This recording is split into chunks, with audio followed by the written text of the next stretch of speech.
Is the Pixel 10 really from the future, or is Google just selling us the same old phone wrapped in shiny AI features? That's the big question people are asking right now. Some say it's a bold step into tomorrow, while others think it's just another example of Google distracting us with gimmicks instead of giving us the upgrades we actually need. Let's break it down.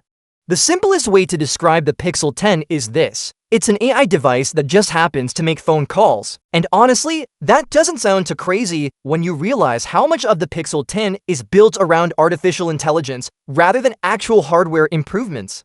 Take a look at what's new this year. Apart from the Tensor G5 chip, Chat2, wireless charging, and dust protection for the Pixel 10 Pro Fold, there's not much that feels new. In fact, most of the Pixel 10 series looks like a slightly repackaged Pixel 9. Sure, the base Pixel 10 gets a telephoto camera, which is a nice surprise since not every flagship gives you that.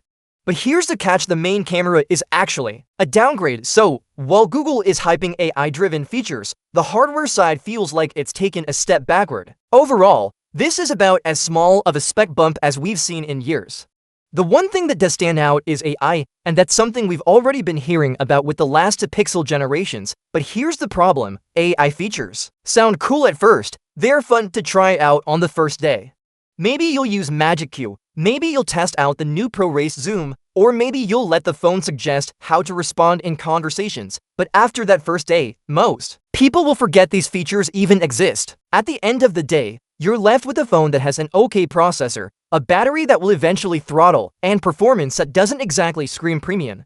And that raises the big question: is Google distracting us with AI while ignoring the basics? Let's take that ProRes Zoom feature, for example. It promises to show you what a faraway car or object might look like. Sounds futuristic, right?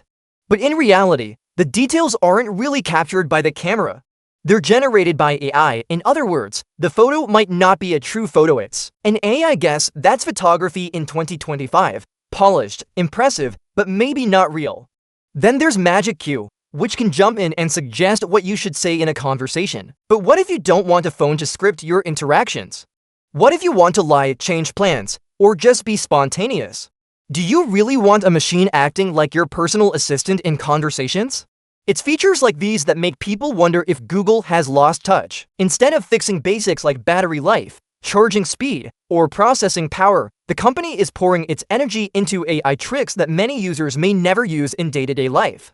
And speaking of the basics, let's talk about price versus performance. The Pixel 10 is still carrying a flagship-level price tag. But under the hood, the story is different. The Tensor G5 is not a speed demon. It runs at a slow and steady pace, which might be fine for casual users, but disappointing for anyone expecting premium performance. Google fans will say speed doesn't matter, but when you're paying that much for a phone, you expect better. Then there's the battery. Once again, it has limitations. Over time, it will throttle. That means shorter usage times, slower charging, and in some cases, even concerns about overheating. For a phone that's supposed to compete with Apple and Samsung, these are serious drawbacks. What's frustrating is that the chipset and battery aren't just small details. They're the foundation of the entire user experience. You might not use the camera every single day, but you will always rely on your processor and battery. If those two things aren't top-notch, the whole phone feels compromised. And this is where Google risks undoing years of progress. It took them a long time to build a reputation in the phone market. Even now, Pixel sales are nowhere near Apple or Samsung. The Pixel brand was finally gaining recognition because of its clean software, good cameras, and unique features. But focusing too much on AI while ignoring customer demands might send them backward instead of forward. To be fair, there's another way to look at this. Maybe Google isn't lost at all.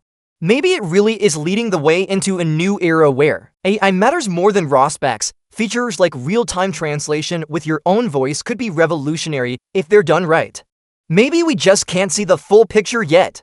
But for now, it feels like we're paying flagship prices for mid-tier specs and AI features that may not have much real-world value. Until Google can balance innovation with fundamentals like speed, battery, and durability, the Pixel 10 might leave users wondering whether they bought a futuristic device or just a flashy experiment. So, what do you think? Has Google really lost the plot with the Pixel 10, or is this the first step toward the future of smartphones?